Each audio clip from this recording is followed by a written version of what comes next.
Buena tarde, gracias, maestros Jorge Veraza y Julio Glockner por la gestión, por su tiempo, este día jueves 27 de marzo del año 2025, para participar con nosotros en el conversatorio denominado Cuauhtémoc Negado, referencia a la obra, al libro de la colección Homo Ludens, si estoy en lo correcto, si no me corrigen, por favor, y del libro La esencia histórica de Cuauhtémoc en el marco de los 500 años de su muerte, a 500 años de su muerte de Cuauhtémoc. Me permito iniciar con el primer punto del orden del día, con la lectura de sus breves semblanzas. Disculpen, tomé el atrevimiento de sintetizarlas para no extendernos de más y escuchar debidamente a nuestros invitados de hoy. Comienzo con el maestro eh, Julio Glockner Rosains. Es antropólogo egresado de la Escuela Nacional de Antropología e Historia. Es investigador del Instituto de Ciencias Sociales y Humanidades de la UAP y es cofundador del Colegio de Antropología Social de la misma universidad. Ha colaborado en diversas revistas universitarias, Espacios, Elementos, Ciencias y Cuicuilco, y publicaciones como Arqueología Mexicana, Artes de México, Fractal, Generación y Memoria, así como en varios libros colectivos sobre temas relacionados con la cosmovisión y la ritualidad de los pueblos indígenas de México. En esta casa editorial ha publicado los libros Así en la Tierra como en el Cielo, de la cual obtuve su semblanza, Así en la Tierra como en el Cielo, así es, Pedidores de Lluvia del Volcán, Grijalbo en el año 2000, La Realidad Alterada, Drogas, Enteógenos y Cultura, del editorial Debate, una compilación elaborada con Enrique Soto, y los volcanes sagrados, mitos y rituales en el Popocatépetl y el Iztaccíhuatl. Insisto, no quiero ser reduccionista con el amplio, eh, la amplia actividad del maestro Glockner. Transito a dar lectura a la semblanza del maestro Jorge Veraza Urtuzuastegui, licenciado en Economía, maestro y doctor en Estudios Latinoamericanos por la UNAM. Es profesor de tiempo completo de la UAM Iztapalapa en el área de Psicología Social. Es miembro del Sistema Nacional de Investigadores Nivel 2. Fue coordinador y profesor del Seminario del Capital en la Facultad de Economía de la UNAM entre 1981 y 1986. Tiene una pluralidad de líneas de investigación, de entre las cuales las más importantes destacan el desarrollo del capitalismo mundial, la subsunción formal y real del proceso de trabajo, las transformaciones psicosociales, políticas y culturales de cara al consumo capitalista. Durante 30 años ha desarrollado una interpretación rigurosa de la obra de Marx y Engels, con gran influencia del marxismo heterodoxo desarrollado en el siglo XX. Como parte de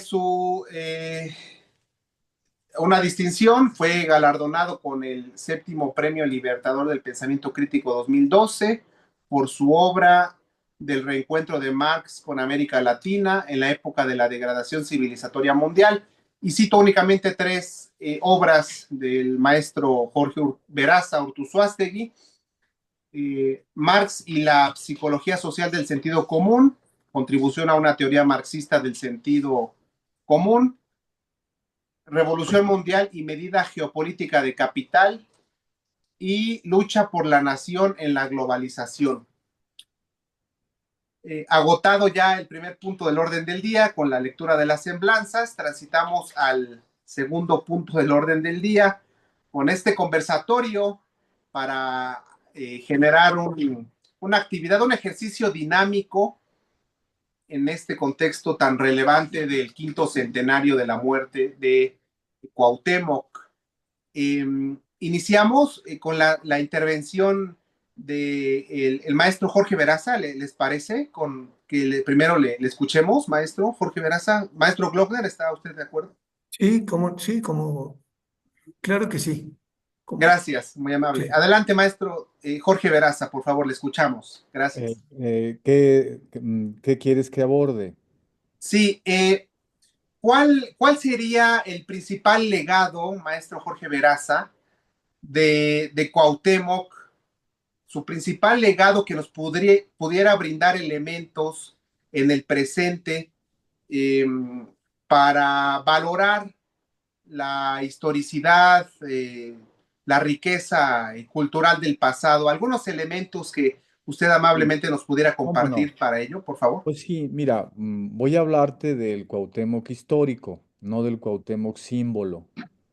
Es siempre mucho más importante el Cuauhtémoc histórico, aunque nos sea difícil reconstruir su trayectoria, sus gestas, su biografía, pues por razones de esa misma historia que ya podríamos ver más adelante, cómo son destruidos una serie de documentos y en otras ocasiones las referencias a Cuauhtémoc pues son alteradas o son tergiversaciones de la realidad por razones políticas e ideológicas del momento, especialmente del siglo XVI, muy lindante con, con el asesinato de Cuauhtémoc en 1525 por parte de Hernán Cortés.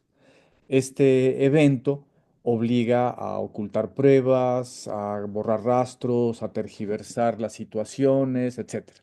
Bueno, entonces, hablando del Cuauhtémoc histórico, Cuauhtémoc lleva a cabo un cálculo político correcto respecto de los invasores.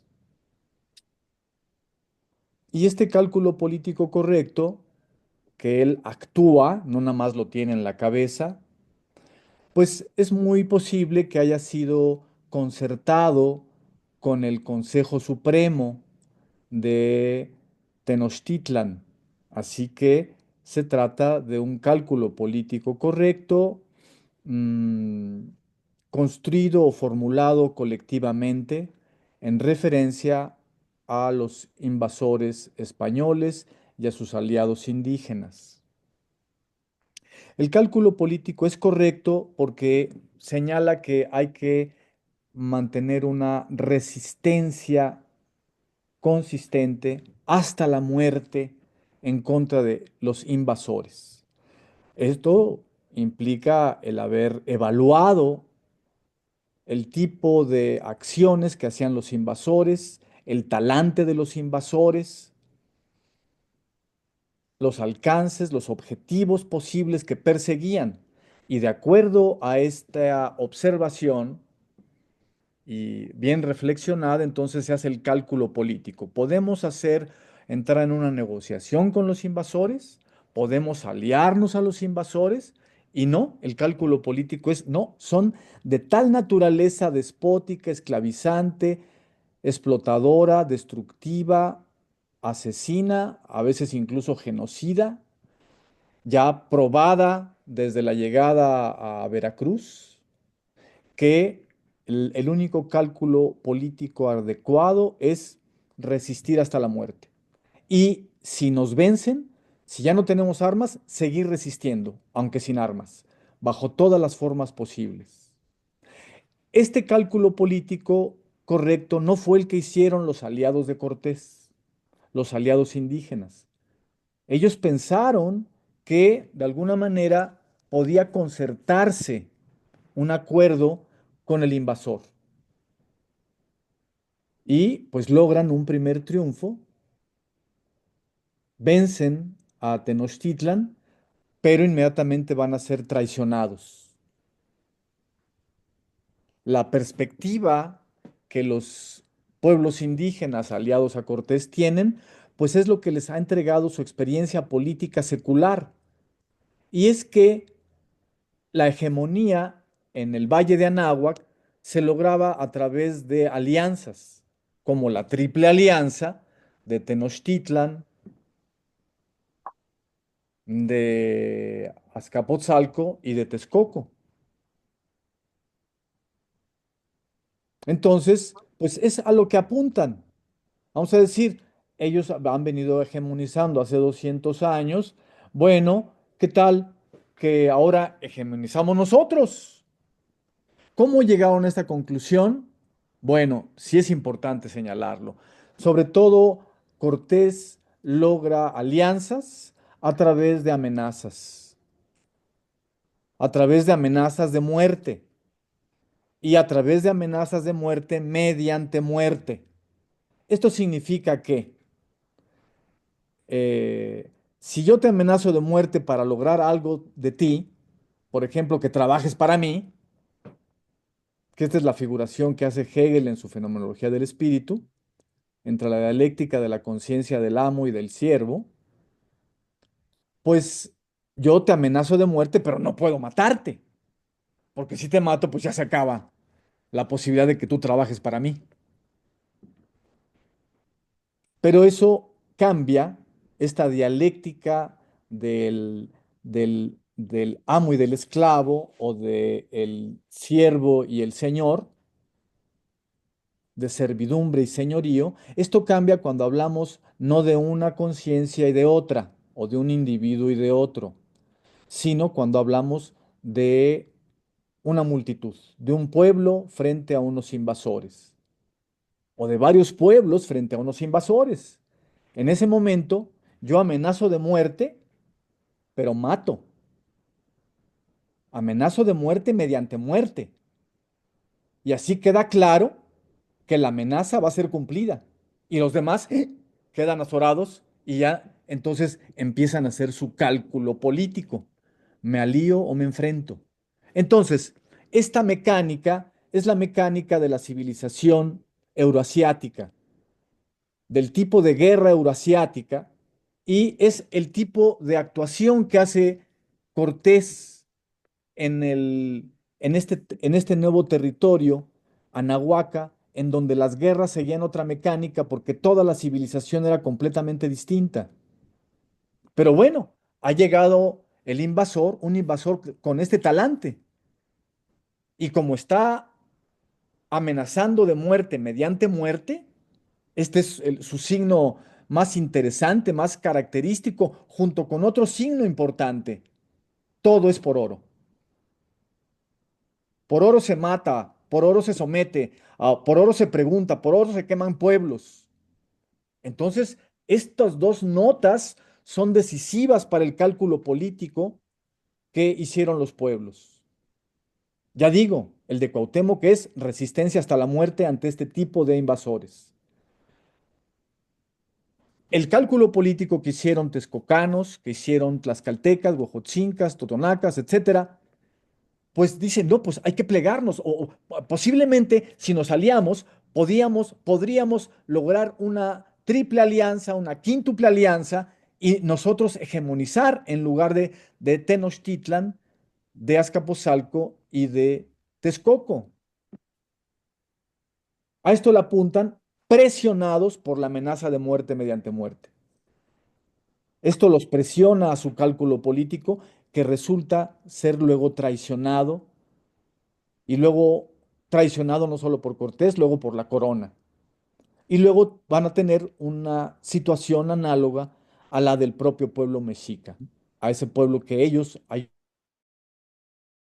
ayudaron, lo tecpaneca, de Azcapotzalco, y a la parte del pueblo Colhua que seguía a Cuauhnacotzin. Bueno, entonces este es el gran legado histórico político de Cuauhtémoc, el cálculo político correcto frente al invasor, sobre todo cuando el invasor se presenta con las características euroasiáticas que acabo de indicar. Y esto va a ser un legado no solamente mental. Cuauhtémoc actuó prácticamente este cálculo, dio su vida por él, pero dio la vida con otros en una acción concertada, solidaria, guerreros y pueblo, hasta que fueron vencidos en el sitio de Tenochtitlan. Después sigue la resistencia, ya desarmados. Después de muerto Cuauhtémoc, sigue la resistencia a los guerreros que lo rescatan, siguen la resistencia los distintos pueblos indígenas. E inmediatamente después de 1521, los tlaxcaltecas, los huejotzincas, los totonacas, los texcocanos se percatan de que pues no están dominando propiamente, no están hegemonizando junto con Cortés, tomando el centro del tablero, no están en Tenochtitlan, sino que Cortés los manda a sus pueblos diciéndoles que bueno, que el rey de España les otorga sus tierras y dicen, bueno, pero si ya eran nuestras, bueno, pues agradézcanlo, ¿no? Porque podríamos haberse las despojado también. Bueno, entonces esta es la diferencia entre un cálculo político incorrecto, que luego se ve traicionado, aunque de momento tienes cierta ventaja, y un cálculo político correcto que dura para siglos. Toda la historia de México ha sido una lucha en contra de invasiones. Expulsar a los españoles en la guerra de independencia. Ese evento se logra recuperando en parte por memoria histórica la actuación de Cuauhtémoc y en parte por la situación misma.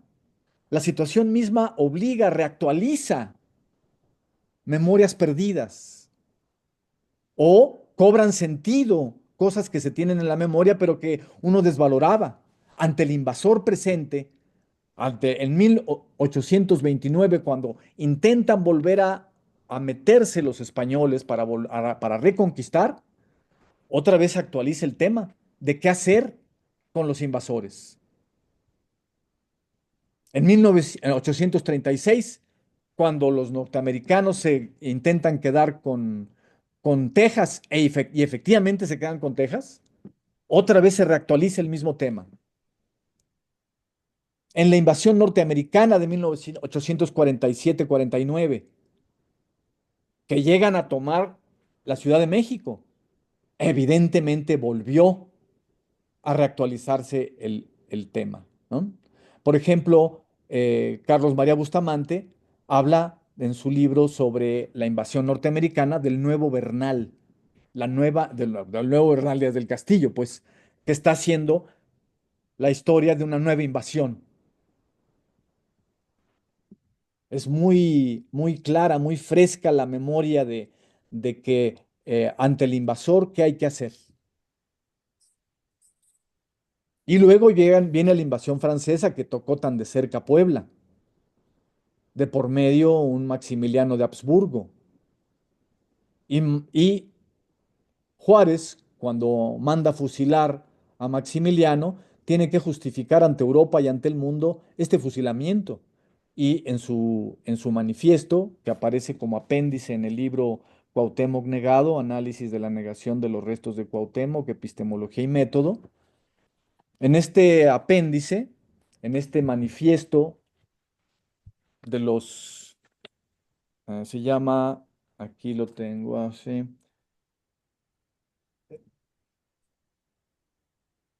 sí, sustenta la figura jurídica del nacionicidio. ¿Ah? Maximiliano ha llevado a cabo un nacionicidio. Es Maximiliano de Habsburgo, dice Benito Juárez. Y su antecesor es Carlos V de Habsburgo, contra el cual ya luchó mi progenitor Guatemotzin, dice. Y bueno, nosotros estamos ante un nuevo Trump de Habsburgo, para que se note este legado de Cuauhtémoc, cómo imprime la identidad nacional. Esto une a todos los mexicanos.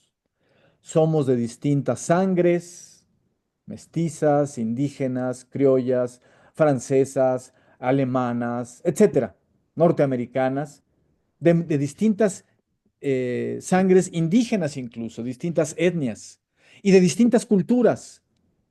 Todo eso es riqueza mexicana, pero lo que nos unifica a todos, la identidad suficiente de todos, no la básica, pues mi identidad, pues sí, mi sangre, mi familia, mi cultura, pero eso es básico, pero lo que me unifica con todos los demás, hay gente a la que le gusta el mole y hay gente a la que no le gusta el mole, ni modo, ¿no? Pero todo mundo coincidimos en la resistencia contra el invasor. la defensa de nuestra soberanía. Y este legado es un legado histórico que viene desde Cuauhtémoc. No es por sangre, es por práctica histórica, por una relación material de lucha, pueblos, clases, etnias, durante 500 años. Esto es lo que podría decir. Muy amable, maestro Jorge Veraza, por sus comentarios. Maestro Julio Glockner, ¿desea usted intervenir, por favor, para nutrir, enriquecer este diálogo? Se lo solicito amablemente, por favor. Gracias. Sí, mira, bueno, tengo preparado un texto, no sé si quieres que lo lea, Sí, sí, sí. porque a mí me cuesta, a diferencia de Jorge, que tiene mucha, mucha experiencia, porque es un buen profesor, ha dado clases durante mucho tiempo. Yo dejé de dar clases décadas Mm. y divago mucho. Me puedo ir, extraviarme en en la exposición. Yo siempre prefiero leer, si no les importa, puedo leer Sí, esto, perfecto, perfecto, Julio. este texto. Miren, decía Enrique Florescano que proveer a un pueblo de un pasado común y fundar en ese origen una identidad colectiva es tal vez la más antigua y la más constante función social de la historia. Sin memoria no hay ser, identidad o pasado que arraigue a los pueblos y a los individuos en el presente. Hace 73 años, en noviembre de 1951, Octavio Paz escribió un breve texto. Yo, fíjense que recurro constantemente a Octavio Paz porque tengo la idea de que la izquierda le fue entregando suavemente a Octavio Paz a la derecha y hay que rescatarlo. Octavio Paz es un pensador muy importante. Tuvo esos coqueteos con Televisa y con Salinas de Gortari que hay que perdonárselos, porque en el caso de Salinas de Gortari, eh, tal vez haya sido un oportunismo que no necesitaba, pero digamos que pudo haber sido oportunista. Pero en el caso de Televisa, fue una persona que estaba interesada en darle inteligencia a esa caja idiota, como decía Carlos Monsiváis. Entonces, digo esto, Octavio Paz escribió un breve texto sobre Cuauhtémoc a principios de los años 50 y en él decía que la voluntad de futuro pone de pie a los muertos e impone un orden a sus obras. Y en el caso de Cuauhtémoc hay una suerte de desorden historiográfico que justamente supo ver con mucha claridad Jorge Veraza en estos dos libros y nos hace una propuesta de ordenamiento historiográfico para entender de mejor manera esa invasión y la posterior conquista de los españoles que dio lugar al virreinato en México. Entonces, ese poner de pie a los muertos es justamente el propósito del libro Cuauhtémoc Negado de Jorge Veraza. Volver con los pasos de la maestra Eulalia Guzmán a la tumba de Izcateopan y desenterrar nuevamente con sus argumentos los restos del último Tlatoani mexica para colocarlos a la luz del análisis y la razón contemporáneas. Las tesis de la maestra Guzmán, porque este es el tema del primer libro. Este primer libro de Jorge Cuauhtémoc Negado, esta intervención mía tendría que llamarse en realidad Cuauhtémoc Negado y Eulalia Guzmán ninguneada. La tesis de la maestra Guzmán han sido desechadas con cierta ligereza en favor de teorías oficiales que se han venido repitiendo durante décadas. El paciente y minucioso análisis que lleva a cabo Veraza, tanto de los argumentos de Eulalia Guzmán y el equipo de investigadores que la acompañó, como de sus detractores, no puede ser más preciso y convincente. De modo que este libro es también una forma de honrar la memoria de la maestra Guzmán, de Alfonso Quirós Cuarón y del rigor científico con el que llevaron a cabo sus investigaciones.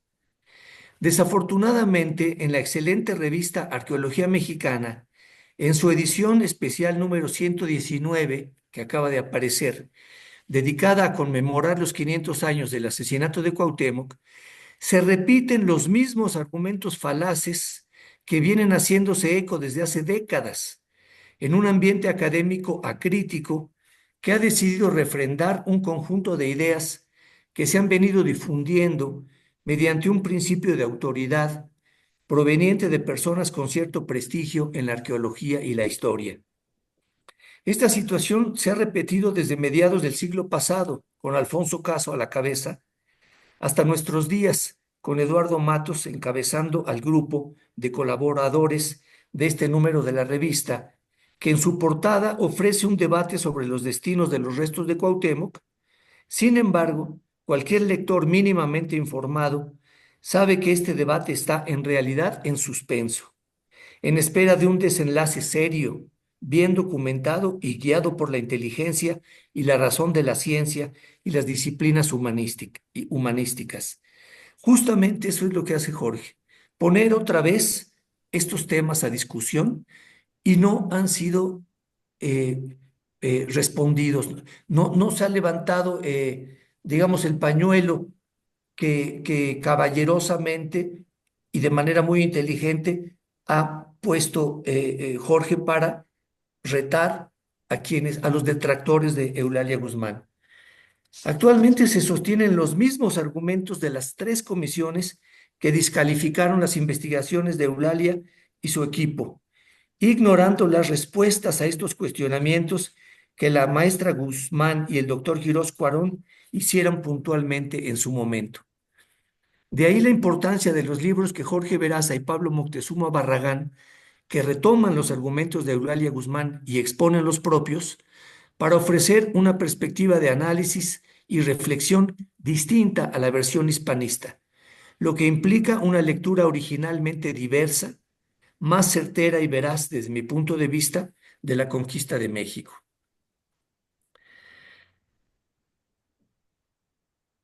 Las tres comisiones de Lina, que en 1950, 51 y 76 examinaron las investigaciones de la maestra Guzmán, lo hicieron sin su presencia como interlocutora.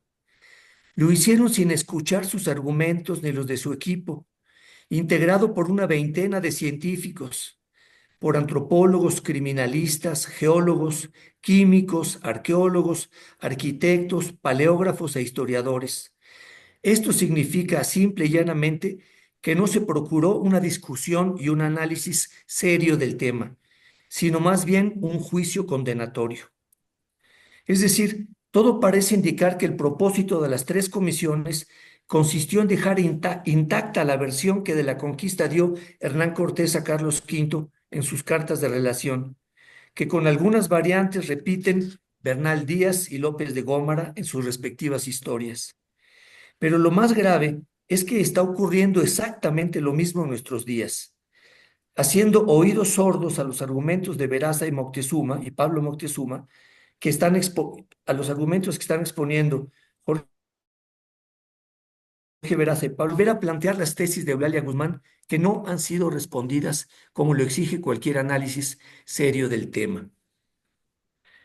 Bueno, miren, me voy a saltar una parte en donde Eulalia Guzmán explica las dificultades que tuvo para poder publicar una obra magna, una obra realmente extraordinaria en la que trabajó durante 7 años, al haber sido comisionada por el Instituto de Antropología para viajar a Europa, cosa que hizo durante casi 4 años, investigando archivos en diferentes países, en Roma, en Francia, en Alemania, en Austria, en donde encontró en la Biblioteca Nacional de Austria las cartas de relación de Cortés.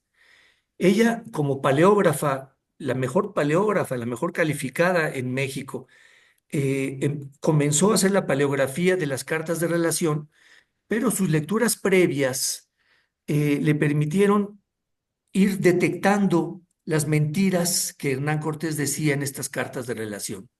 De manera que se dedicó durante 7 años, digo, a examinar minuciosamente estas cartas de relación y a cotejarlas con otras versiones de protagonistas mismos de la conquista, o inmediatamente después, como Bernal Díaz, como Sagún, Tapia y otros, y a mostrar la manera persistente en que Hernán Cortés mentía y distorsionaba la historia. Bueno, cuando ella regresa con este libro, no se lo quieren publicar. No se lo quiere publicar ni el Instituto de Antropología que la envió, ni la Secretaría de Educación Pública, ni el Fondo de Cultura Económica.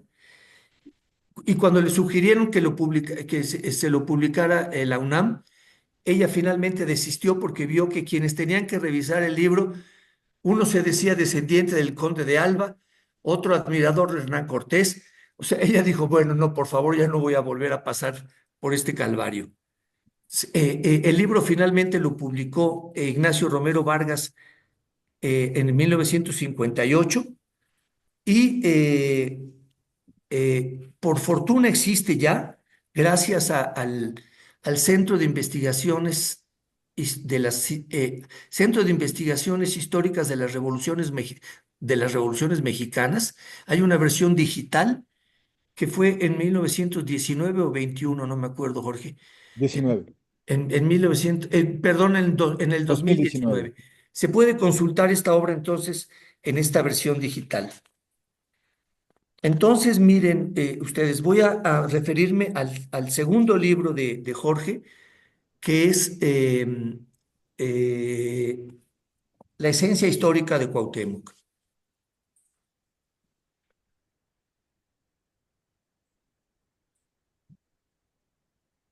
Bueno, a ver, para engarzar aquí las cosas. La disputa, eh, digamos, estas tres comisiones descalificaron entonces, bueno, cuando Eulalia Guzmán está publicando eh, eh, no, perdón, esto es antes del 58. Después de este desencanto, digamos, de que se llevó la maestra Eulalia Guzmán de que no pudo haber publicado su libro, aparece una noticia a finales de los años 40, en 1949, aparece una noticia en el periódico El Universal, dando a conocer que hay unos textos en Izcateopan que hablan de que Cuauhtémoc está enterrado en la iglesia de Santa María de la Asunción. El INA entonces comisiona a la maestra Guzmán, como experta en paleografía que es, a revisar esos documentos. Revisa los documentos, esto lo explica muy bien Jorge en el libro Cuauhtémoc Negado. Revisa esos documentos y el informe que entrega al Instituto de Antropología señala que es una copia mal escrita por una persona que no está, que no es una persona letrada. Hay faltas, la grafía no es precisamente muy correcta, en fin. Dice ella, pero lo importante es el contenido. Y el contenido está señalando que debajo del altar de esta iglesia están los restos de Cuauhtémoc. Hace entonces, se queda durante 7 meses o 9 meses, no recuerdo con exactitud, hacer trabajo de campo en etnografía, hacer entrevistas a profundidad con los ancianos del pueblo y de poblaciones vecinas, y todo mundo señala que ahí efectivamente está enterrado o un rey o un tesoro o Cuauhtémoc o algo muy importante. De manera que entonces se decide, no hago más larga la historia, que se haga la excavación. El Instituto de Antropología, como siempre, no tiene recursos suficientes. Están esperando la llegada de un arqueólogo Margain que nunca llega, pero es muy importante que ese arqueólogo Margain no firmó el dictamen que descalificó el trabajo de Eulalia Guzmán. Entonces, lo que sucede es que el gobernador de Guerrero paga la excavación, se dedica a esto Eulalia Guzmán durante varias semanas y finalmente da con los restos de Cuauhtémoc. Bueno, eh, la idea que yo sostengo es que esta descalificación que hacen estas tres comisiones de el trabajo de Eulalia Guzmán tiene mucho que ver con la descalificación previa que habían hecho de su investigación histórica, de las cartas de relación de Hernán Cortés, porque esta élite de académicos que tienen estrechos vínculos con los políticos de la época, que sostienen la versión hispanista de la conquista de México, pues están alarmados, digamos, y concederle a ella reconocimiento sobre la veracidad de esa excavación implicaba colocarla en un lugar muy visible que implicaba también, a su vez, avalar el trabajo que ella había hecho crítico de las cartas de relación. Entonces se prefiere silenciar esto de manera que se descalifica por estos motivos también la excavación de Izcateopan, los hallazgos que hizo en Izcateopan. Todo esto lo expone con todo detalle tanto Eulalia Guzmán en su prólogo como Jorge Veraza en el libro del Cuauhtémoc Negado. Entonces, la disputa científica e ideológica sobre estos restos se prolongará seguramente por tiempo indefinido. En cada periodo histórico de esta disputa hubo y habrá un posicionamiento político que respalda lo que el esqueleto representa. Por un lado, la persistente resistencia indígena y la defensa de sus derechos colectivos. Por el otro, la derrota y el sometimiento definitivo de los indios. Es decir, estamos ante un caso de eficacia simbólica con implicaciones políticas. En el primer caso, la resistencia encuentra en estos restos un sostén material que refuerza la memoria y las acciones colectivas y reafirma su cobarde e injusto asesinato, el de Cuauhtémoc, en lo profundo de la selva. Simultáneamente, reivindica la actuación rebelde e intransigente de Cuauhtémoc ante el invasor y se convierte en un emblema de la lucha de los pueblos originarios por sus legítimos derechos. En el segundo caso, negar que los restos son de Cuauhtémoc apuesta al olvido, al desvanecimiento de la memoria colectiva y, por tanto, a una derrota simbólica que subestima implícitamente la resistencia y la secular lucha de los pueblos indígenas. Justamente en el primer caso, el de la resistencia, se ubica el segundo libro de Jorge Veraza, titulado La esencia histórica de Cuauhtémoc. En esta perspectiva, Jorge nos muestra ampliamente que se trata de un héroe comunitario, estrechamente vinculado a la resistencia que llevaran a cabo los dos tlatoanes que lo antecedieron, Moctezuma y Cuitláhuac. El primero, difamado por Cortés hasta entregarnos la figura de un hombre débil y cobarde que dócilmente entregó a Carlos V lo que Cortés llama su imperio. Este es un cuento que realmente es asombroso cómo nos lo hemos creído y cómo se lo siguen creyendo. Es decir, que Moctezuma le dio prácticamente ante un notario, ante un escribano, los documentos, digamos, unos documentos en donde le entrega lo que ellos suponen es un imperio y él un emperador y se lo cede entonces a Carlos V.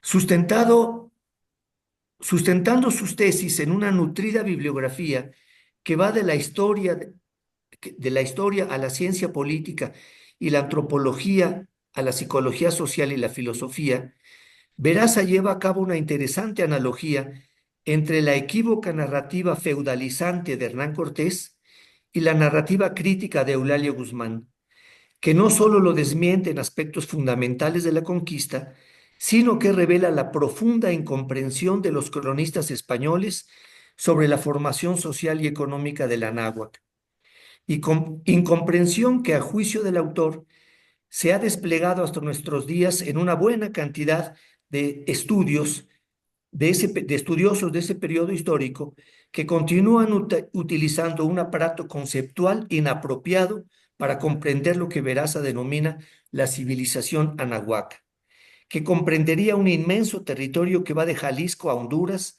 y se distingue radicalmente tanto del feudalismo europeo como del modo de producción asiático, teoría introducida por Ángel Palerm en los años 50 y más tarde por Roger Bartra en la década de los 70 del siglo pasado. Veraza hace una esclarecedora síntesis crítica de estas interpretaciones para confrontarlas con su propia propuesta, que me parece más certera, sustentada tanto en las investigaciones de Eulalia Guzmán como de Ignacio Romero Vargas. Pero también se ocupa de las interpretaciones más recientes, como las de Federico Navarrete, Matthew Restal y Enrique Semo, lo que abre la posibilidad, así lo esperamos los lectores de estos temas, de un debate de primer nivel sobre la llamada conquista de México.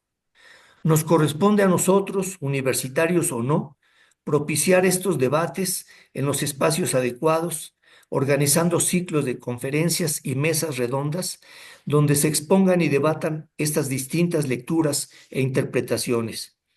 Por esta razón le agradezco a Opción Ciudadana y especialmente a Ernesto García la iniciativa que han tenido al difundir esta presentación de estos dos libros de Jorge.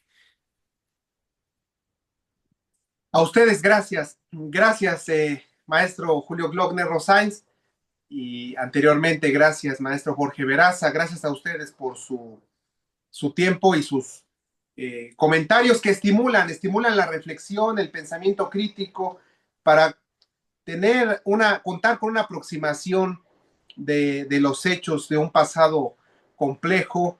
Y vino a mi mente mientras intervenían ustedes sobre la memoria histórica, la importancia de la memoria histórica y del hecho de que el hombre que olvida la historia se asemeja al hombre que pierde la memoria.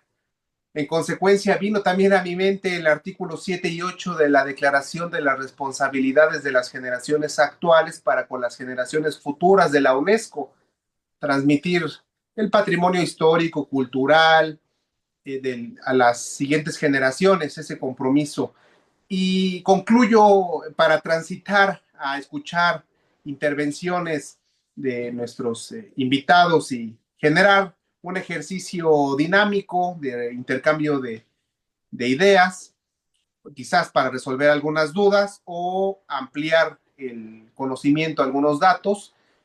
La función social de la crónica sería una, una pregunta para ustedes dos. En el presente, la función social de la crónica, ¿cuál serían los retos o un reto que, eh, que enfrentaría la crónica con esa función social y hacia el futuro de prospectiva para transmitir toda esta riqueza y este legado? ¿Cuál sería uno de los retos o adversidades de la crónica para los consagrados a la crónica? Eh, maestro Veraza, maestro Glockner,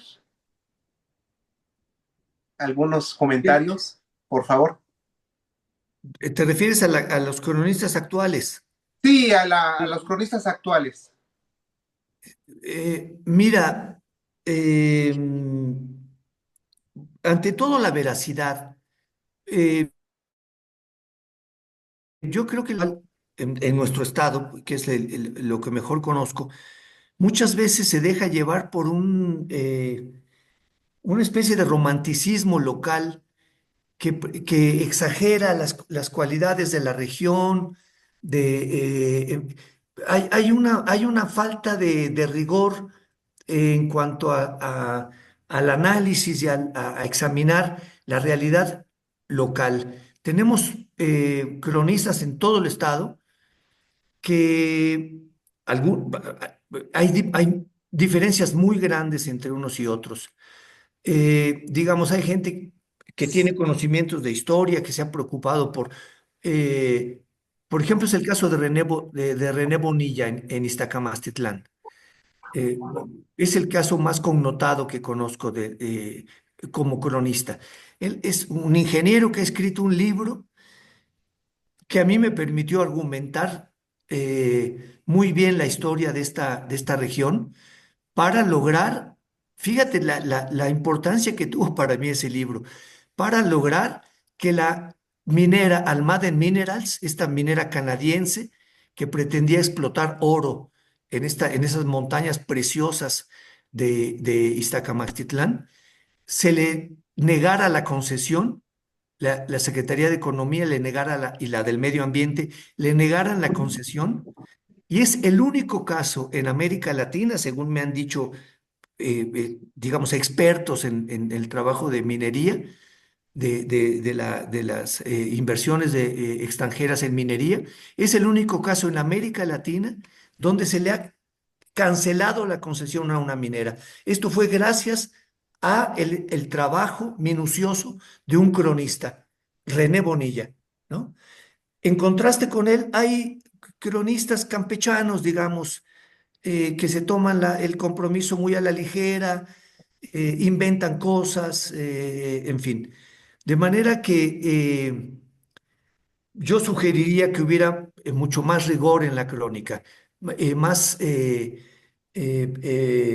perseverancia por ser veraz, que muchas veces no lo son. Entonces estamos entre estos dos extremos en las crónicas actuales. Ahora, Oye, no, sí, por favor, adelante, por favor. nos salimos del tema un poco, pero bueno. Ajá. Gracias, gracias, muy amable. Maestro Veraza, algo por su parte en torno a la crónica del presente, por Bueno, favor. pues Julio acaba de hablar de cronistas actuales y poblanos en particular, pero pues ¿de dónde está brotando el interés tuyo en se le recomendaría a la crónica? Pues, ¿qué se le recomendaría a la crónica después de ver un panorama de mentiras, ¿verdad? De un primer testigo de la conquista que en lugar de una verdad histórica construye una verdad jurídica, que es Cortés, para ocultar sus crímenes y defenderse del cadalso que merecían frente defenderse frente a Carlos V. Entonces al primero que le miente es a Carlos V. Y luego, pues como ganó, como triunfó, pues se convierte en canon. Y luego la censura hace que si se dice cualquier cosa que diga diferente en lo fundamental a lo que dice Cortés, hay que perseguirlo, hay que quemar el libro, etcétera. ¿Ah? Y que solamente hasta 1958, que es cuando se publica estas relaciones de Hernán Cortés a Carlos V acerca de la invasión de Anáhuac, en donde Eulalia Guzmán le critica cada tesis y a cada mentira mediante la crítica de fuentes, le contrapone la verdad. Pues yo creo que la recomendación que hace Julio de veracidad, pues es no solamente para los cronistas de Puebla, ¿verdad?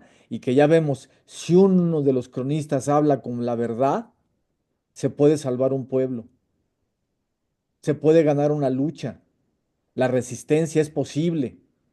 En cambio, si es un mentirosillo, si no se lo toma en serio, X, pues no, sirve pues son cuentos para los niños en las tardes, que las gentes se diviertan, pero hasta ahí. En cambio, la trascendencia del cronista veraz, ahora que el cronista mentiroso, Cortés, tuvo gran trascendencia, pero se requiere que se diga mentiras a favor de un imperio y que ese imperio dure por lo menos 3 siglos. Y entonces las mentiras se sostienen. Si no, la crítica las tumba. Y siempre la verdad va a triunfar. Pues sí, yo creo que lo más importante es recuperar el valor de la verdad para los pueblos. Y aquí hay algo muy importante. Fíjate, esta verdad de dónde se guardaban los restos de Cuauhtémoc se preserva durante 4 siglos. Es un secreto, pero este secreto que guarda la familia Juárez, y finalmente llega el secreto, los documentos en donde se guarda esta verdad llegan a manos de Salvador Rodríguez Juárez, que los da a conocer, y por eso Eulalia Guzmán tuvo que ir a investigar a Teopan. Este secreto guardado, protegido, no es un misterio, sino es una verdad que hay que proteger. Una vez que este pueblo da a conocer esta verdad, pues aparentemente ya estaba resuelto, ya no había una encomienda, ya es el tiempo en que va a ser reconocida la verdad, pues duró poco, porque inmediatamente empezaron a tratar de desbancarla. Y entonces vemos que la verdad del pueblo pasa a ser inmediatamente ninguneada. Por eso es muy importante el trabajo de Eulalia, que a la verdad del pueblo, y ella reconoció en su estudio minucioso de los documentos, de la tradición oral, y luego al encontrar la tumba, coincidente el hecho con los dos dichos, hay una demostración científica triangular. Nótese la importancia de aliar la verdad de la ciencia, la verdad demostrada, con la verdad que guarda el pueblo. La verdad que guarda el pueblo, pues es porque lo testificó, pero se convierte en un dicho. Y el dicho puede ser ninguneado. Entonces hay que volver a de dónde salió esa verdad del pueblo, que el pueblo guarda. Nació de los hechos, nació de las prácticas humanas. Entonces, el trabajo del científico es, me entregan un dicho, el dicho del pueblo, la verdad que guarda el pueblo. Mi trabajo es volver a la práctica humana, volver a la experiencia y demostrar su consistencia, demostrar que el dicho y el hecho son coincidentes. Así demuestro la verdad que el pueblo en su origen, siendo testigo de la experiencia, ahí mismo convirtió la experiencia en dicho. Pasan los siglos y no nos queda la experiencia. Han muerto los que vivieron en aquel tiempo, pero nos queda el dicho. El científico ahora hace el camino inverso. Del dicho pasa a demostrarlo en la experiencia. Entonces, así se logra la alianza entre la verdad demostrada por la ciencia con la verdad del pueblo. Esta alianza entre pueblo y ciencia es decisiva en los momentos actuales. En lugar de la era de la posverdad, en lugar de los montajes de Lord Montajes y de Enrique Krause, en lugar de montajes de todo tipo, con puras falacias, ¿qué tal verdades, verdades del pueblo, verdades de necesidades, verdades de aliento, verdades de anhelos, mensajes solidarios que deben ser conocidos por los demás?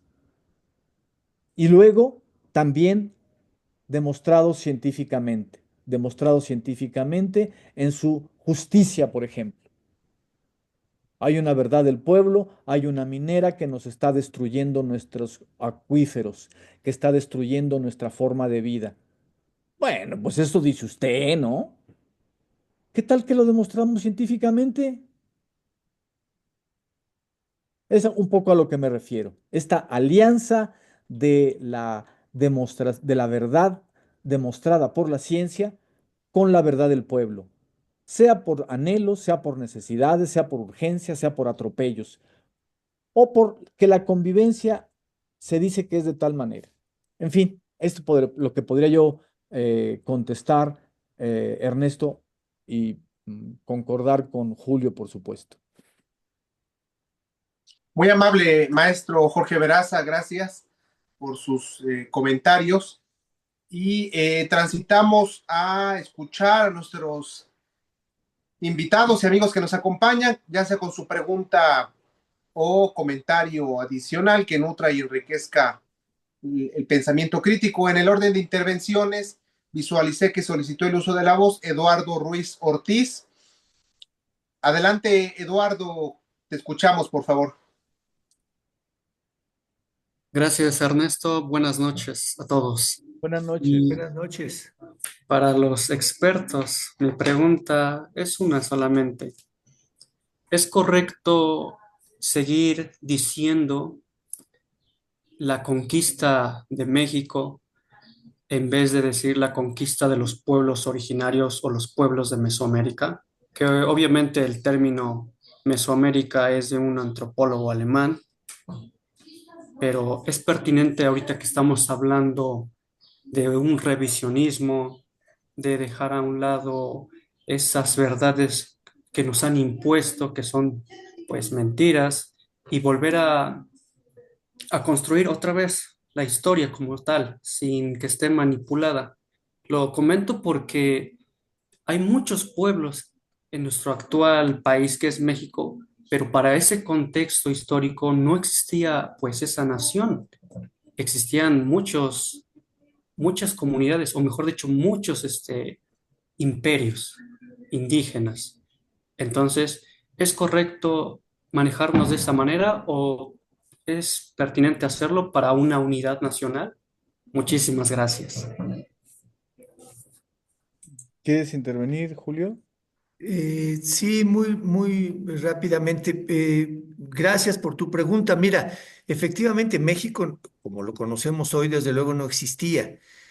Había un mosaico muy complejo de pueblos originarios, digamos, de pueblos indígenas. Indígena en el sentido de que es nativo de un lugar, ¿no? En ese sentido, originario de un lugar.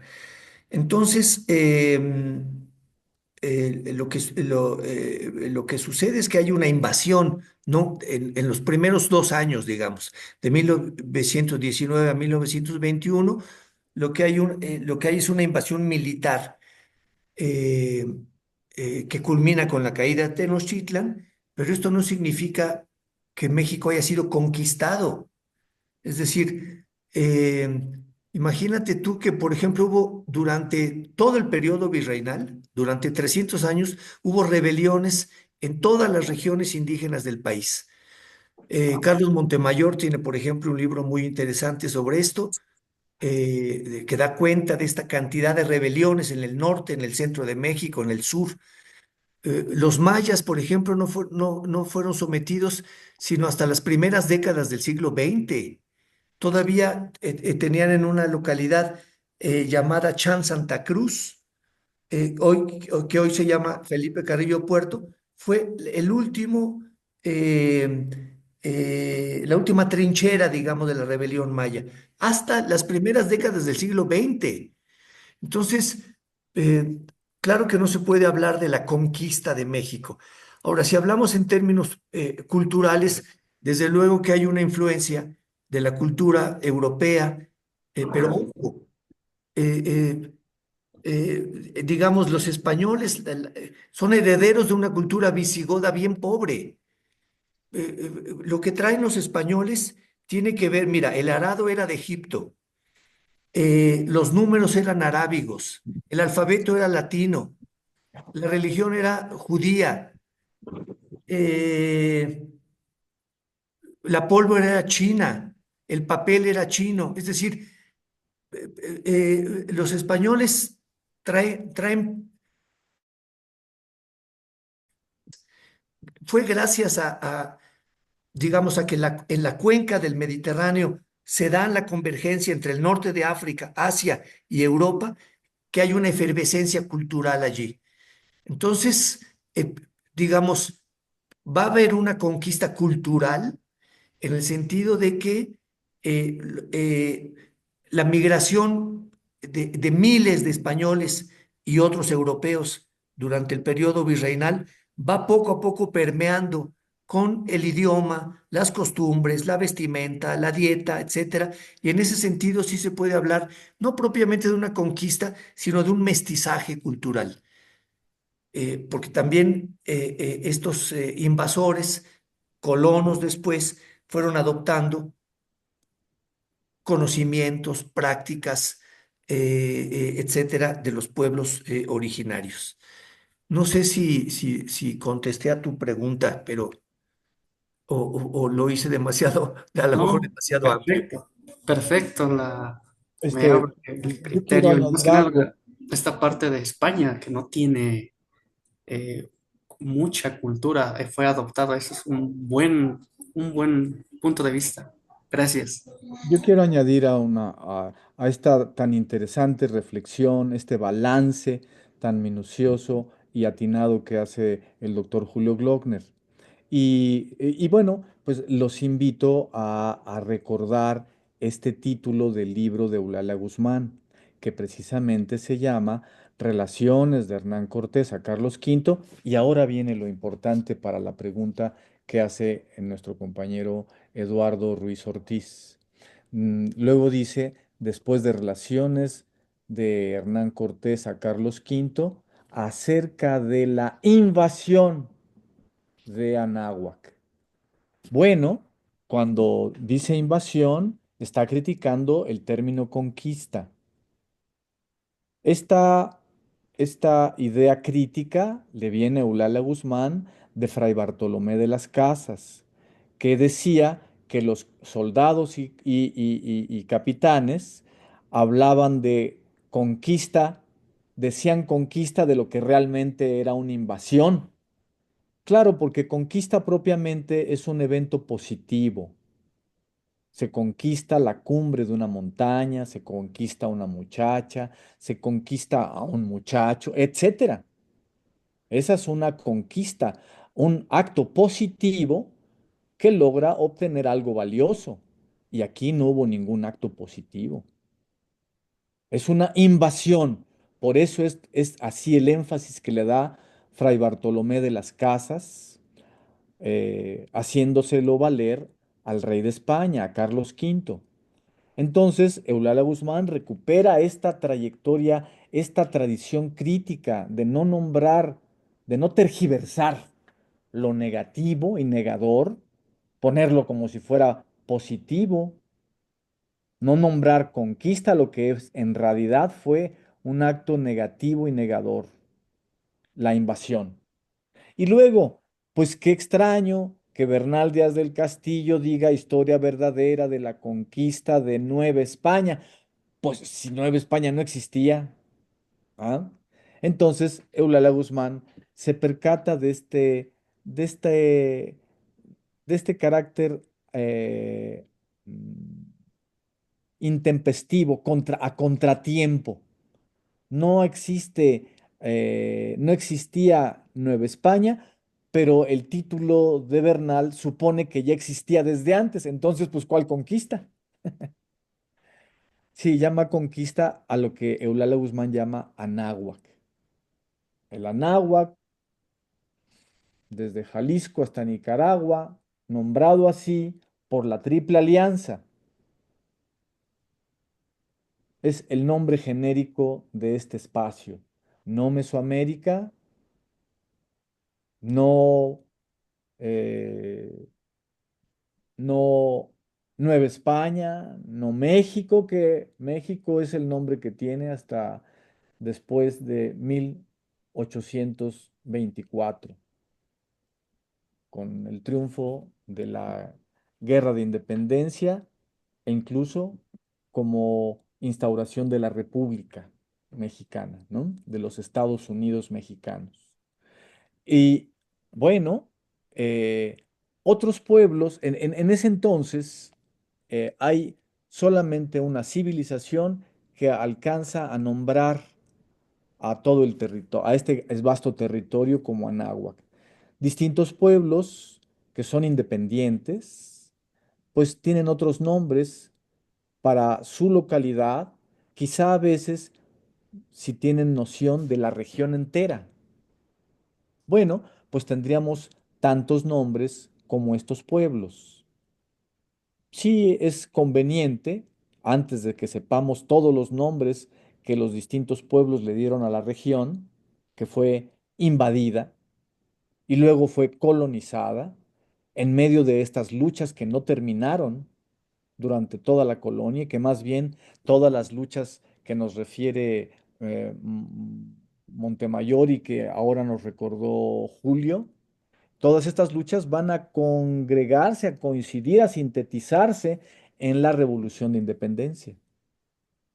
Entonces, pues esta es Yo creo que antes de que tengamos el balance, el censo completo de todos los nombres que tenía la región, sí es mucho mejor nombrar que Mesoamérica o que México o que Nueva España, nombrarlo Anáhuac, el nombre de uno de los pueblos que le dio nombre a toda la región y que además la defendió contra los invasores.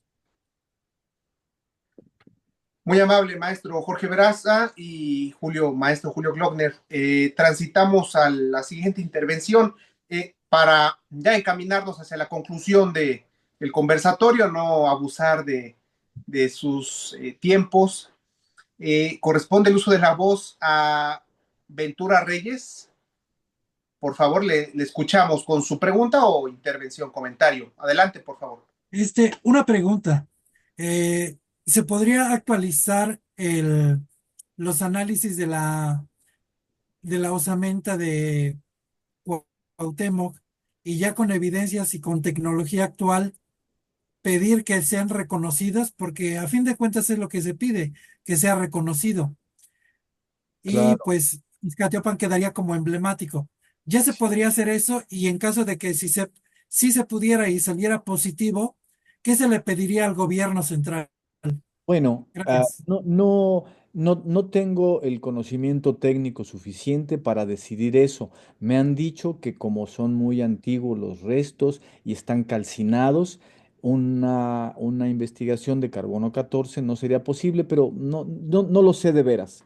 Yo pienso que lo que hay que hacer es reconocer que eso ya fue demostrado científicamente. Es lo que hace el balance que hago en mi libro. Hago el análisis científico de la polémica científica. ¿Qué pruebas entregó Eulalia Guzmán? ¿Qué pruebas entregó la primera comisión, la segunda, la tercera? ¿Qué argumentos levantó Eulalia Guzmán y los científicos que la apoyaron? ¿Qué argumentos levantó la primera, la segunda y la tercera comisión? Y entonces evaluamos las pruebas y los argumentos. Y la evaluación que yo logro, o sea, se puede ver en el libro perfectamente. Mire, las pruebas de Eulalia Guzmán siempre son consistentes, los argumentos que ella levanta con sus pruebas. Nunca van más allá los argumentos de la prueba. Y luego, los argumentos siempre son coherentes. Ah, caramba. Bueno, pues nos sorprendemos, pero es lo que debía suceder. Se trata de un estudio científico y es así como debe estar presentado. En cambio, nos sorprende que del lado de las comisiones oficiales, presuntamente científicas y evaluadoras, hay pruebas científicas parciales, mientras que los argumentos muchas veces van más allá de las pruebas. Pero eso no es lo más grave. Lo más grave es que constantemente los argumentos que presenta la Comisión Marquina Zavala o los que presenta la Gran Comisión o los que presenta la Comisión Bonfil son contradictorios. Eso no debía suceder. Eso es sorprendente. Son incoherencias propiamente. Y entonces, pues, ¿qué tenemos? Que la demostración científica de que esos son los restos de Cuauhtémoc ya tuvo lugar, ya fue demostrado científicamente, de manera suficiente e incluso de manera sobreabundante, porque como le antepusieron obstáculos a la demostración científica de Eulalia Guzmán, ella tuvo que traer a colación nuevos estudios hechos por otros científicos que la auxiliaron. Está demostrado científicamente que esos son los restos de Cuauhtémoc.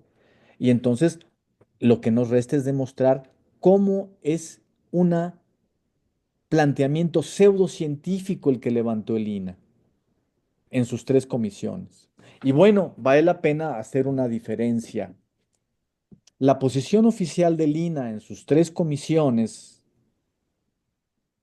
es de intención negacionista, pero en realidad no niegan que esos sean los restos de Cuauhtémoc. La posición oficial del INAH es dubitativa, es de duda científica. Y se formula del siguiente modo, y lo formulan las tres comisiones más o menos del mismo modo, con la misma redacción. No contamos actualmente con pruebas científicas suficientes para afirmar que esos son los restos de Cuauhtémoc. Es decir, la inversa también es correcta.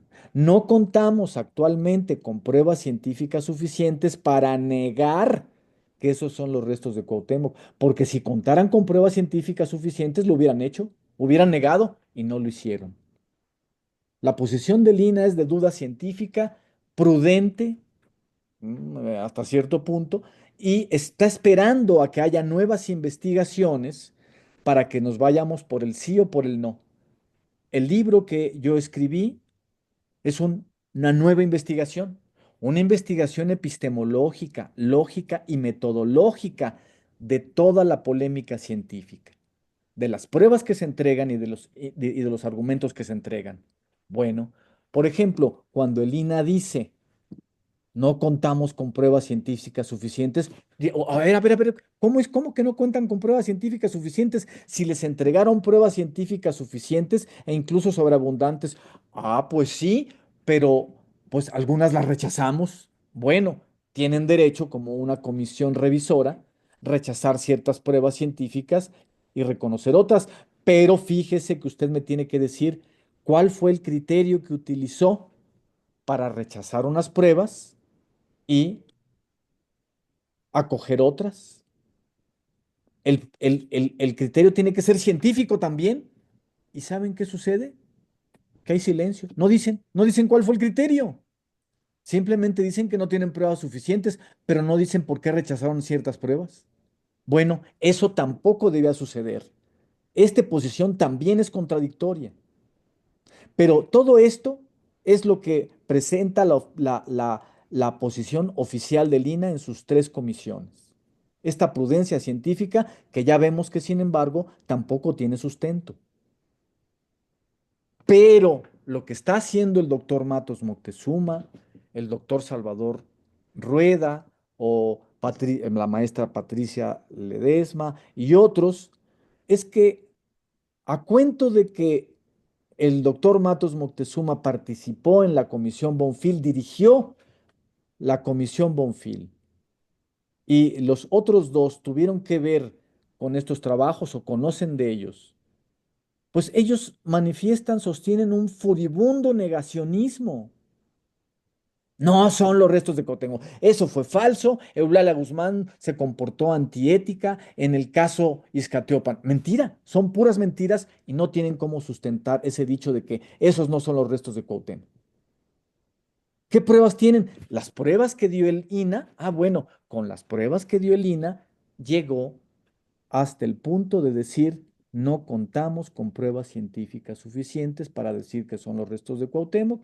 Tampoco podemos negarlo. Bueno, nosotros haciendo el análisis de de la, de la polémica científica, es decir, de las pruebas que entregaron, no hay otras pruebas más que las que entregaron. De los argumentos que entregaron, no hay otros argumentos, no hay nada que deducir. Se trata de analizar lo que está allí.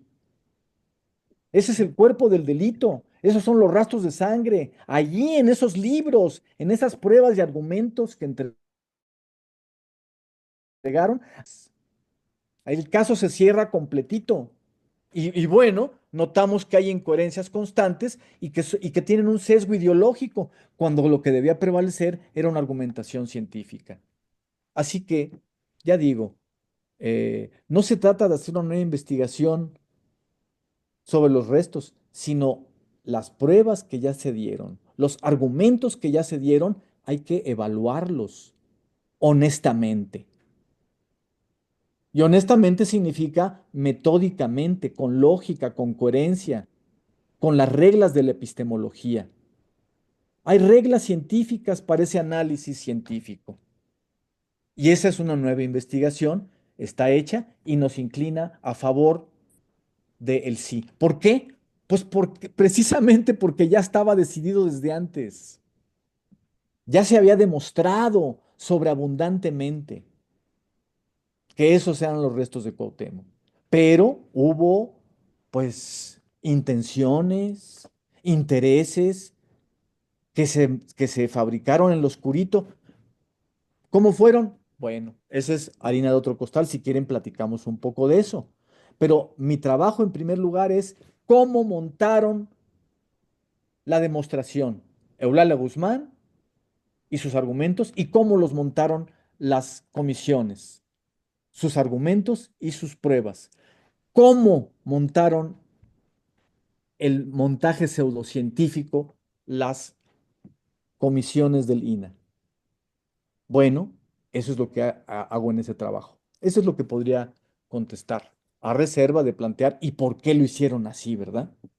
Que esa es otra pregunta distinta, no del cómo lo hicieron, sino por qué lo hicieron. Muy amable maestro Jorge Veraza eh, y maestro Glockner. Corresponde ahora el uso de la voz al maestro Alfonso Jiménez Contreras con su pregunta o comentario adicional. Maestro Alfonso Jiménez Contreras desde Tepeaca. Saludos. Adelante, le escuchamos, maestro. Buenas noches, maestros. Buenas noches por sus aportaciones. Felicidades. Bonito tema para platicarlo. Tuve la oportunidad de ir a Escateopan ahora en febrero, hace un mes, ¿sí? Y me entrevisté con 2 o 3 gentes. Fui a bailar con un grupo danzante, ¿sí? Hace un mes, mero en el aniversario, y hay muchas controversias, hay muchas cuestiones que no se han aclarado. Platicando con otra persona en un conversatorio, dijeron que los restos de Cuauhtémoc se los trajeron, pero que en el camino los pusieron a secar al sol y que los buitres les quitaran la carne para que no apestaran. Me pareció pues muy buena su ponencia, pero para una novela creo que estaría muy bien, ¿sí? Hay otras personas que piensan, o hay compañeros historiadores que atribuyen que no son los restos, que son de mujer y que junto a los restos de ahorita del recinto donde se venera, ¿sí? Hay un perro enterrado, un escuincle, ¿sí? Entonces, son diferentes formas de pensar. Respeto la forma de pensar de todos, pero yo personalmente fui al aniversario, ¿sí? Y ya no se necesita hacer otros análisis o algo. La gente cree que son de Cuauhtémoc y tantas mentiras, si es que son mentiras, se vuelven realidades o se vuelven verdades, pero lo cierto es que hay una festividad muy grande. Yo le calculo en las 2 noches que estuve, mínimo unos 200 grupos danzantes llegaron toda la noche, todo el día a danzar, ¿sí? Hay espacios adentro del recinto, afuera del recinto hay espacios para estar danzando, y yo tuve la oportunidad de ir, ¿sí? Y platicar con mucha gente. Me dicen también otras personas, porque me puse a platicar con la gente ya grande de edad, y dicen que el último cuidador o guardián o abuelo o custodio entregó los documentos, ¿sí? Y a partir de ahí la arqueóloga Eulalia Guzmán sacó un veredicto, pero que se adelantó mucho, porque dijo que eran de Cuauhtémoc, cuando si fueran de Cuauhtémoc tenían que haber sido enterrados, ¿sí? Abajo de una pirámide. Se habla de una pirámide allá en Izcateopan, ¿sí? Y no estaban en esa pirámide. Era un entierro normal, ¿sí? Si hubiera sido una ofrenda, ¿sí? Hubieran encontrado vasijas, ¿sí? Enteras de lo que le gustaba o lo que fuera. Pero después construyeron la iglesia, y para sacar a ese padre que estaba ahí, le construyeron la otra iglesia más grande y dejaron para los restos de Cuauhtémoc. Yo soy de la opinión y respeto todas las opiniones, ¿sí? O los escritos que hay, ¿sí? De que ya no necesitan andar haciendo pruebas o sacando más restos, o la famosa prueba del carbono, que creo que ya ni se usa, y hay otra prueba más adelantada, ¿sí? ¿Para qué? Si la gente cree que es eso, es eso. Hay una derrama económica muy grande. Yo fui a bailar, a danzar, ¿sí? Y también fui a vender productos de Cuauhtémoc. Llevé unas imágenes, llevé unos calendarios solarios, llevé unos cráneos, y es una derrama muy grande. Y la gente bien contenta. Entonces, ¿para qué ya le quitamos la idea de que son o no son? Que se habla mucho.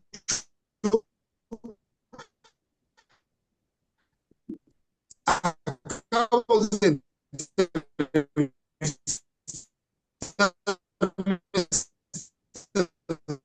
domingo con otra persona, ¿sí? Y me dice que en Santa Cruz restos. Eso como dice no, hombre, pero por ahí tengo el libro. Y ellos aseguran que los restos están allá. Y en Izcateopan aseguran, pero es una gran festividad la de Izcateopan, grandísima, la derrama económica que se maneja es grande. Entonces, pues ellos están felices, pues dejémoslo que sigan siendo felices y que cada año que se incremente más el turismo de ese aspecto, ¿sí? No religioso, porque no se fue a rezar, no se fue a nada, ni a hincarse. Lo primero que a mí me dijeron, no te vayas a hincar con los dos pies, porque no vienes a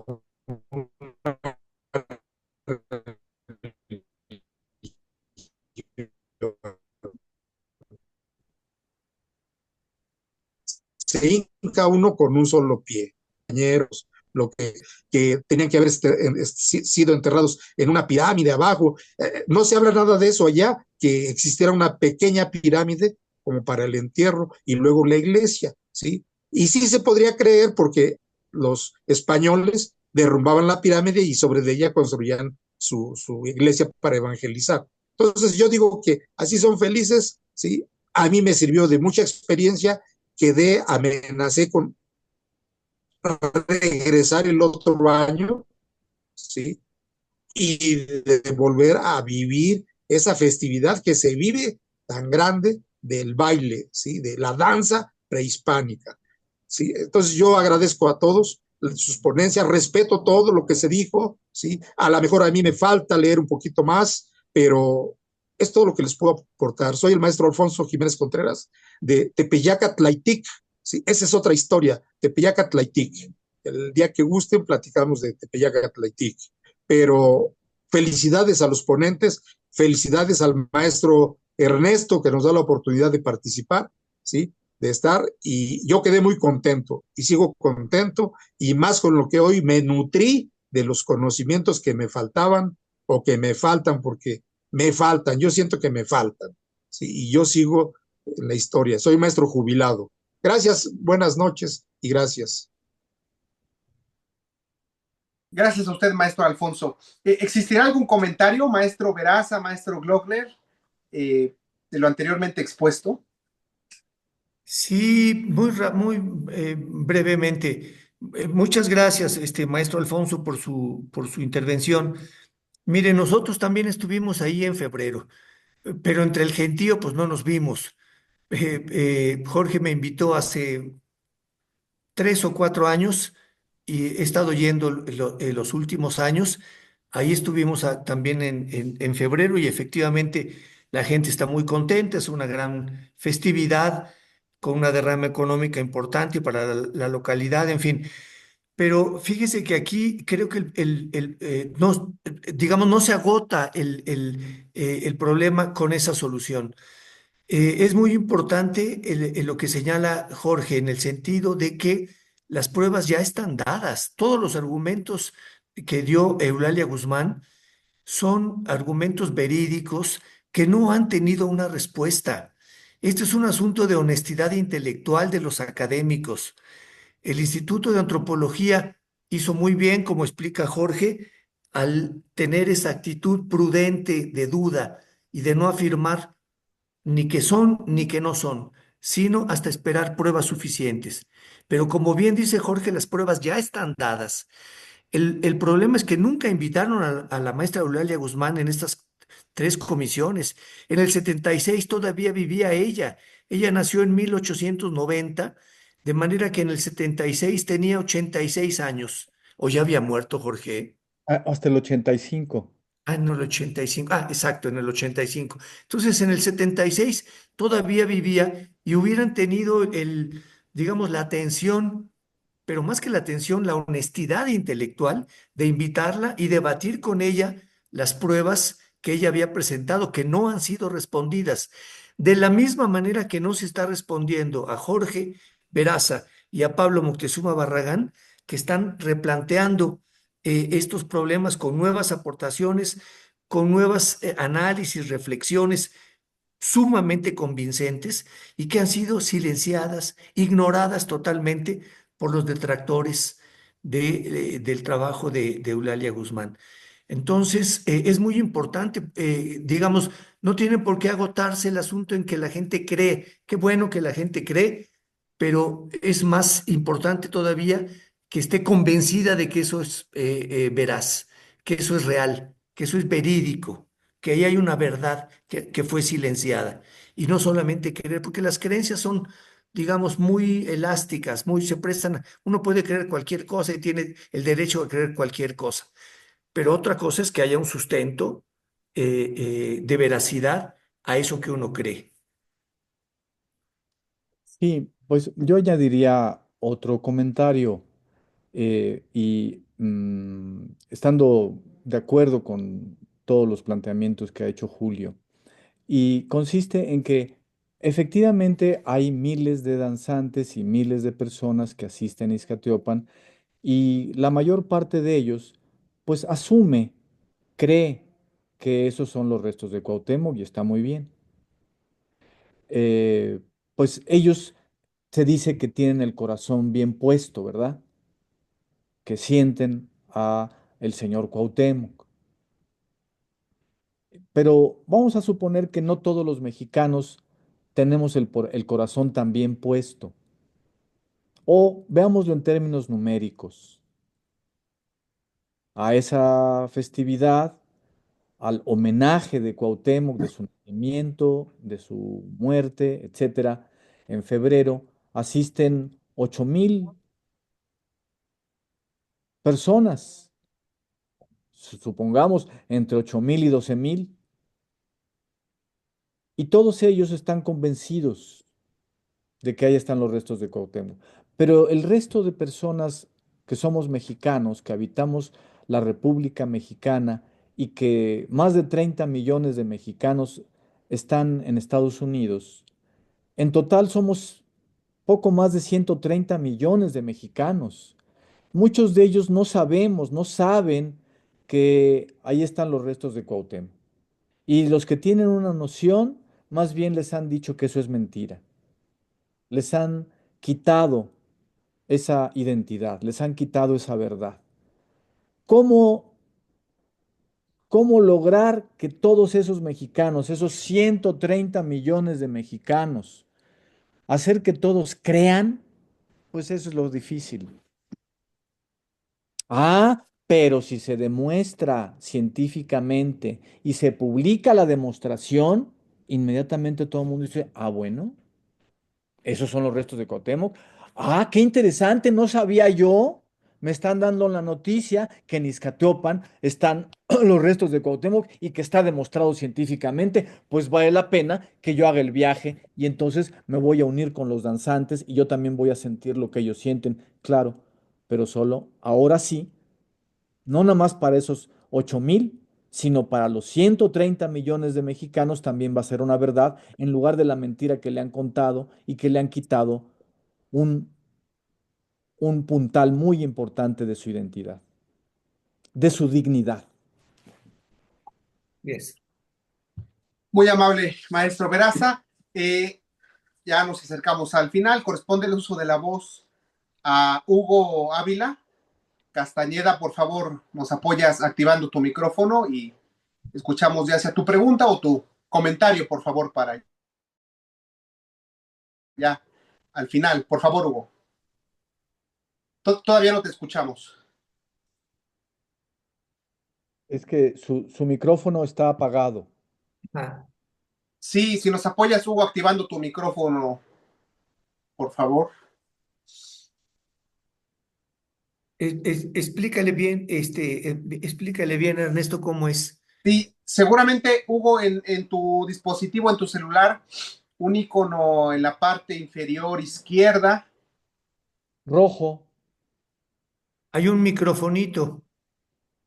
un microfonito rojo ahí dibujado con un tache, hay que tocarlo y entonces ya el micrófono ya funciona.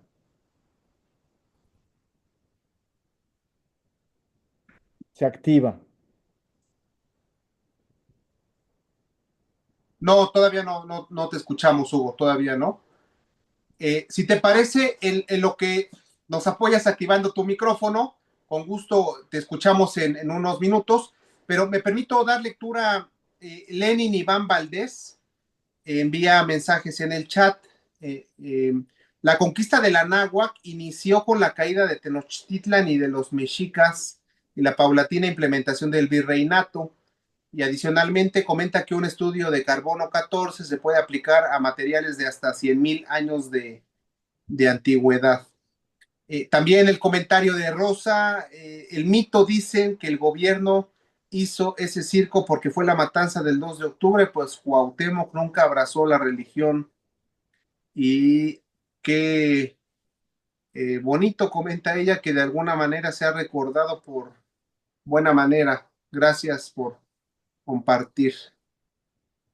¿Algún comentario, perdón, de los anteriores, de las anteriores líneas que me permití leer? Y yo agregaría, maestro Glockner, maestro Veraza, con la tecnología LIDAR que contamos en nuestro país, Lighting Detection and Ranking, que platicando con el ingeniero Emanuel Bolaños Bautista, buen amigo, el uso de estas tecnologías, esta tecnología láser en Ixcateopan, ¿creen conveniente que el INEGI pudiera intervenir? Bueno, ya se extinguió el INEGI, creo, hace unos días, si estoy en lo correcto o no estoy desinformado.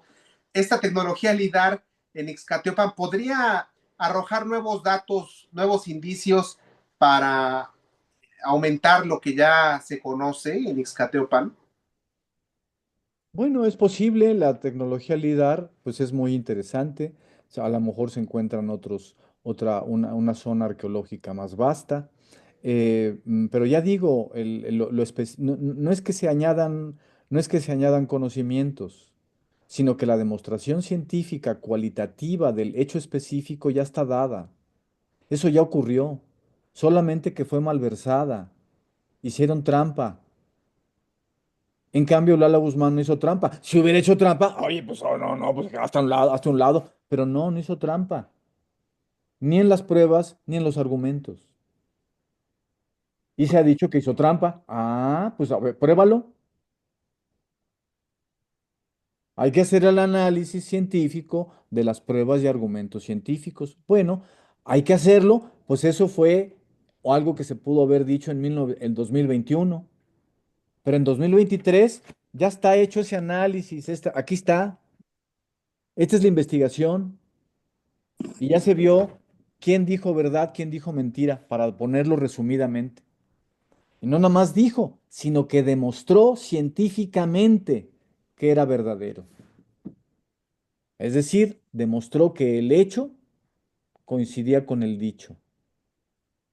Demostró que la placa de cobre, ese objeto que está ahí, tenía más de 400 años de antigüedad, es decir, como la que debió suceder cuando enterraron a Cuauhtémoc, debió. Ah, y luego, y dice, oiga, y la placa dice 1525, 1529, Rey E.S. Cuauhtémoc.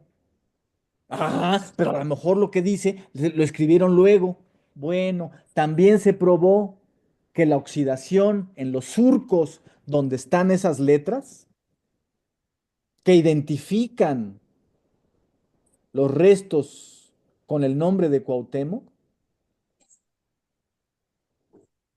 también los surcos, la oxidación de los surcos tiene más de 400 años en el 1950.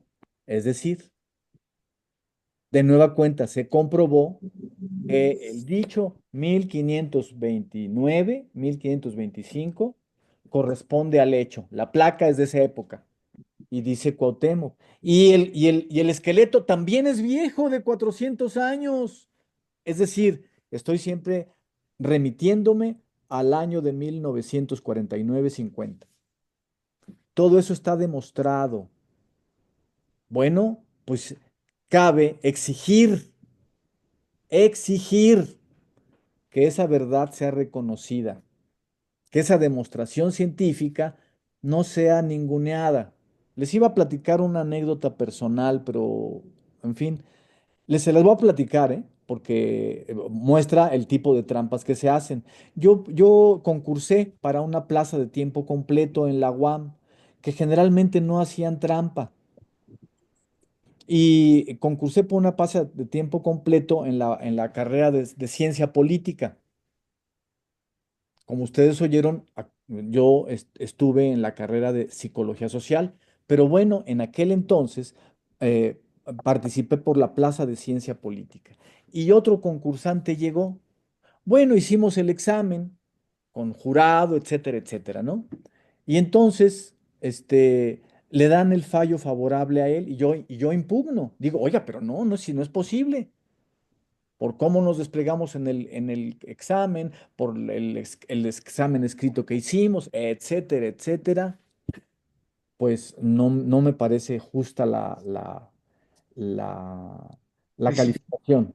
Bueno, el veredicto. Ah, bueno, y entonces, pues sí, tuvieron que montar una nueva comisión que revisar el caso. Y entonces seleccionan y revisa el caso y dicen, tienen razón. Efectivamente, los puntos favorecen al doctor Veraza, vamos a decir, ¿verdad? Pero como hubo un empate, entonces se lo damos al anterior. ¿Cómo? Esto es verídico. ¿Cómo? La Increíble. propia comisión revisora reconoce que hubo trampa en el anterior veredicto, pero dice que entonces yo empaté con el anterior, que reconocen que es falso. Bueno, pues es lo que estamos diciendo aquí. Oye, pues ya se reconoció que esto fue demostrado científicamente. Bueno, sí, pero ¿qué tal que lo volvemos a demostrar? No, pues óigame, a ver, Increíble. increíble, así estamos. Sí. Pero además, Gracias, doctor Jorge.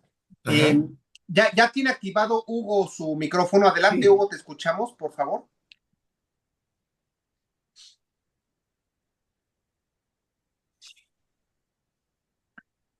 Mm, Ya no hablo. Hugo, ¿dónde está Ya Hugo? no, ya no veo a Hugo, Yo al parecer ya tampoco, no está en tampoco lo No, veo. ya, la sesión. Solicitó el uso de la voz Lenin Iván Valdés. Adelante, Lenin, nos apoya activando su micrófono, por favor, con su pregunta o comentario, por favor. Adelante. Vale, ¿Qué tal? Buenas noches. Este es más bien un comentario. sí. Respecto a lo que comentaba el profesor sobre dejar que las gentes crean lo que quieren porque les conviene o porque son felices, es probablemente una aproximación amable. Sin embargo, eh, eh, hace proclive a que el tema de Cuauhtémoc quede inconcluso.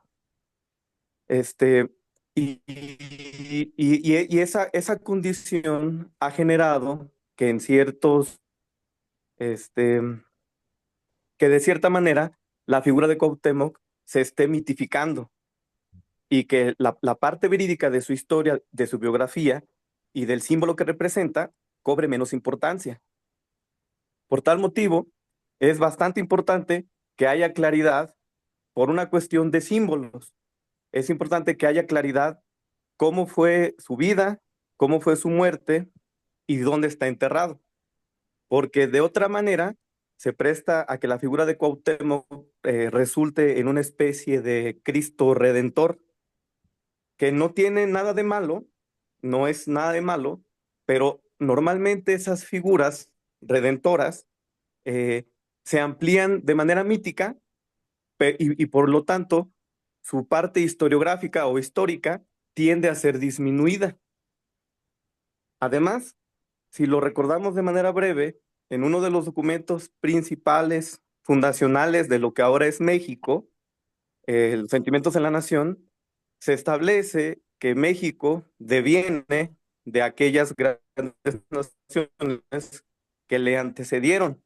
Por tal motivo, desde ahí ya se establece que México desciende o viene o deriva de aquellas naciones. Entonces es importante conocer de manera seria esa historia, ya que es lo que nos da identidad. Es en gran medida lo que nos da identidad. De hecho, la historia que hasta los 90 nos enseñaron a todos, ha traído mitos hasta la fecha, sobre todo en la caída de Tenochtitlán, o ha cambiado totalmente el papel de figuras como Moctezuma, como Cuitláhuac, ¿no? Incluso se nos vendía como la conquista de México. A través de estos estudios que han sido pioneros en investigar de manera más seria, ahora podemos entender que, por ejemplo, no hubo un México, ¿no? Que más bien hubo la conquista o asimilación por parte del imperio invasor de las naciones anahuacas. Esta es una analogía de cómo con la ayuda de las disciplinas históricas hemos comprendido mejor qué fue lo que sucedió y que no hubo una conquista de México. Entonces, el revisionismo serio del tema de Cuauhtémoc nos puede ayudar a desmitificar esa figura.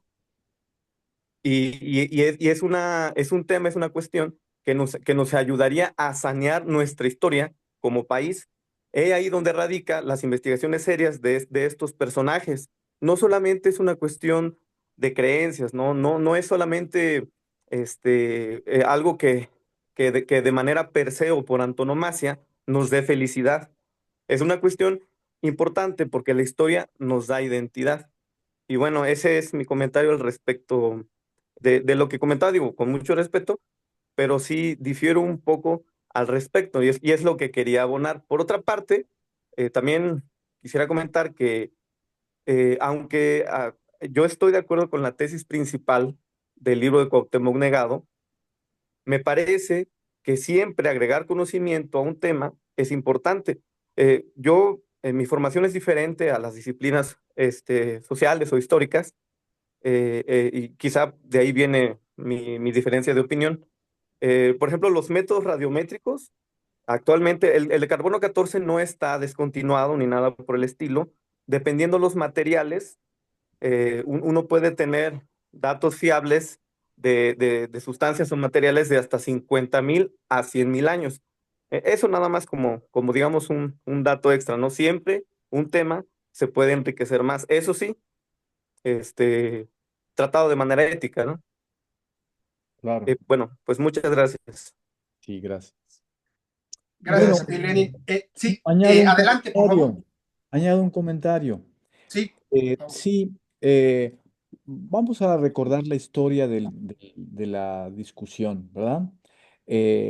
Eulalia Guzmán y Alfonso Quirós Cuarón y una veintena de científicos que los apoyaron, contestaron a la Comisión Marquina Zavala de 1949 y luego contestaron también a la comisión, la Gran Comisión de 1950-51.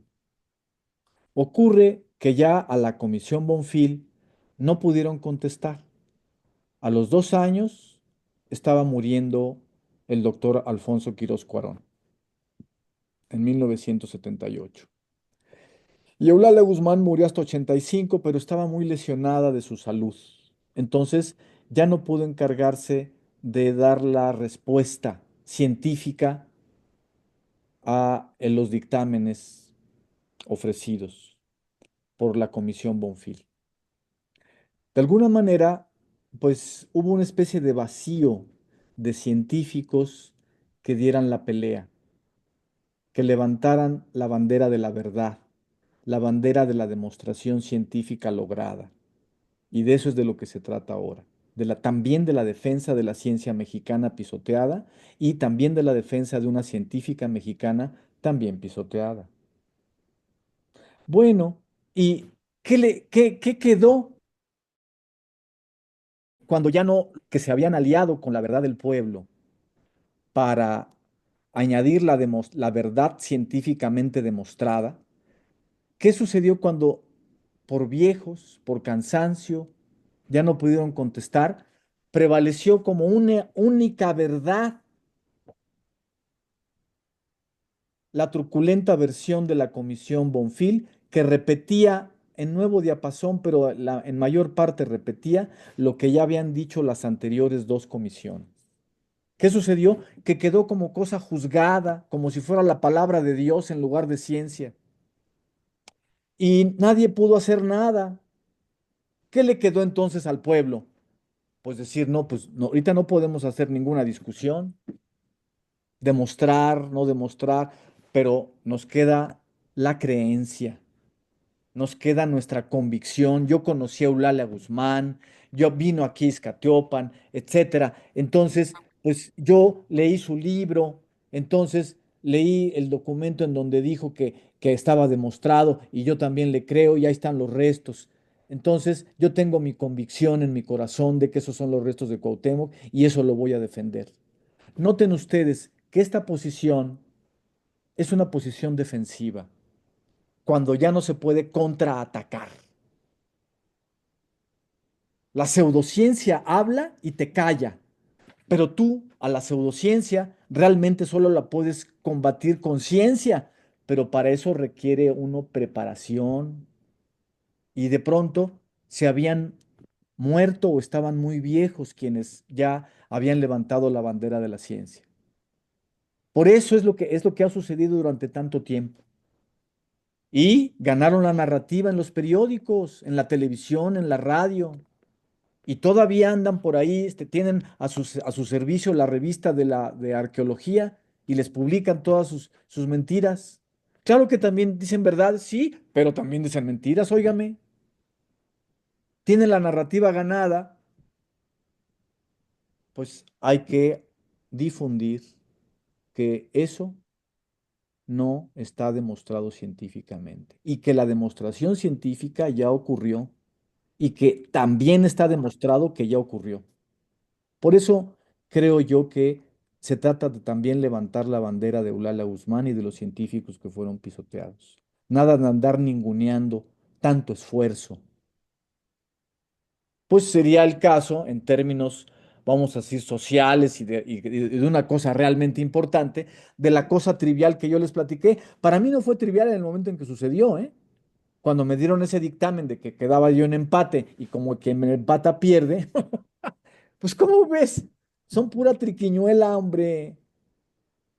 Y esa triquiñuela, en mayor medida, es la que ha hecho el INAH. La última vez que manipularon los restos, que fue en el 76, la Comisión Bonfil ya no regresó ni el atlas que soportaba al cráneo. El atlas demostraba que el cráneo no era femenino, sino masculino. Se robaron el Atlas, no lo regresaron. La actual osamenta no tiene el Atlas y tampoco tiene el metatarsiano derecho. También se lo robaron. ¿Por qué el metatarsiano derecho? Porque era el hueso que demostraba la singularidad del personaje. Porque era un hueso que tenía una quemada en vida y cicatrizado en vida, tal y como ocurrió el evento en donde a Cuauhtémoc le queman los pies. Bueno, pues ese es lo que les puedo contestar. Hubo un tiempo en que no podíamos hacer otra cosa que defendernos, una posición defensiva y no podíamos atacar porque la verbosidad pseudocientífica la tenían ellos. Pero actualmente se puede otra vez levantar la ciencia y demostrarles que eso ya fue demostrado científicamente. Sí, yo quiero comentar una última cosa. Es muy probable, estamos viendo con la Secretaría de, bueno, más bien con la OPD Museos Puebla, la posibilidad de que en octubre traigamos una exposición que se hizo ya en el Politécnico Nacional, una exposición muy interesante, en donde con fotografías, con documentos históricos, en fin, se demuestra esto que acaba de decir Jorge. Incluso hay fotografías de ese atlas y de ese Marciano. metatarsiano quemado que ahora ya no están. En- eh, Esperemos que esta exposición se haga en el Museo Regional de Cholula para octubre. Estamos viendo eso y traer esta exposición. Por parte del Politécnico están en la mejor disposición de prestarnos esa muestra tan interesante. Y bueno, ya a través de Ernesto, si nos hace favor, lo comunicaremos a las personas que están interesadas, a la organización Opción Ciudadana, para que se difunda y se pueda visitar esa exposición que es totalmente convincente. Están ahí las pruebas científicas a la vista de quien quiera visitarlo. Y en un contexto ideal que es Cholula. Ese museo está en la zona perimetral del complejo piramidal de Cholula. Muy amables, maestros, fue un diálogo enriquecedor, nutrido. Con gusto, maestro Glockner, la exposición que comenta, que refiere en octubre próximo, si nos hace llegar ya los datos cuando esté confirmada para Sí, difundirla, sí, los datos. Sin duda alguna transformó este intercambio de ideas y diálogo, transformó el criterio, la conciencia, al menos en un servidor. No conozco Ixcatiopan, espero pronto estar por allá, pero le comentaba al maestro Glockner al inicio, ustedes estuvieron claramente este año, pero en 2023 también con nuestro amigo ahora en paz descanse, Guillermo Medina Álvarez, quien así nos es. platicó de la riqueza en Ixcateopan y de ese valor histórico, cultural, patrimonial que nos pertenece y que creo yo que debemos hacer nuestro, primero sí conocer, para hacer nuestro, para legar a las siguientes generaciones, ya hacía yo mención el artículo 7 y 8 de la Declaración de las Responsabilidades de las Generaciones Actuales, para con las generaciones futuras, en ese ánimo de unidad nacional, y que ya el doctor Veraza también hacía mención, ese cálculo político ante la invasión, ante los invasores. ¿Cuál es el cálculo político de hoy en el presente para preservar, conservar este patrimonio nuestro en Ixcateopan? ¿Algún comentario final, maestro Glockner o maestro Veraza, por favor, de su parte? No, de Pues mi parte, nada. ah, sí, de mi parte solo agradecerte, Ernesto, esta oportunidad de difundir estos libros tan esclarecedores, valen mucho la pena. Eh, no sé, bueno, el de Cuauhtémoc Negado lo editó la Universidad de Puebla y se encuentra, pues ya está en varias librerías aquí en Puebla, pero el otro todavía no, ¿verdad, Jorge? No ha llegado a Puebla. El otro está en las librerías de la Ciudad de México. Yo creo que pronto llegará a Puebla. Ok, eso vamos a ver la posibilidad de que esté ya tanto en la Casa del Libro de la universidad y como en la librería profética, por lo menos en esas dos librerías del histórico de Puebla. Muy bien, gracias por los datos. Y al contrario, los agradecidos somos nosotros. Gracias por su tiempo. Fueron 2 horas de nutrido diálogo. Gracias. Esperamos que en breve puedan volver a participar con nosotros y fomentar ese espíritu crítico, ese pensamiento crítico reflexivo para generar la tan anhelada y necesaria cohesión social en estos tiempos que ayude a restaurar el tejido social con ese enfoque de unidad nacional hacia el futuro con prospectiva para lo que resta del siglo XXI. El Instituto Nacional de Antropología e Historia está próximo a cumplir sus 100 años, fundado por el general Lázaro Cárdenas del Río. En 14 años cumplirá 100 años y es necesario, creo yo, revalorar, repensar su función social, institucional, la instrumentación de sus acciones de gobierno o programas presupuestarios que atiendan a una realidad social desde la base, desde abajo, y no impuestos desde arriba, desde la cúpula. Gracias por su tiempo, gracias por sus anécdotas, comentarios que nos ilustran y nos dan cuenta de una realidad que vivimos, producto del pasado, para nutrir nuestro presente y construir nuestro futuro común y compartido, colectivo. Gracias por su tiempo, que tengan muy buena noche todos. Buenas noches. Igualmente, Buenas Muchas noches. gracias. Buenas noches. Gracias, Julio. Gracias, Ernesto. Gracias a todos ustedes. a ti, Jorge, nos vemos. A ustedes, gracias, buena noche. Chau.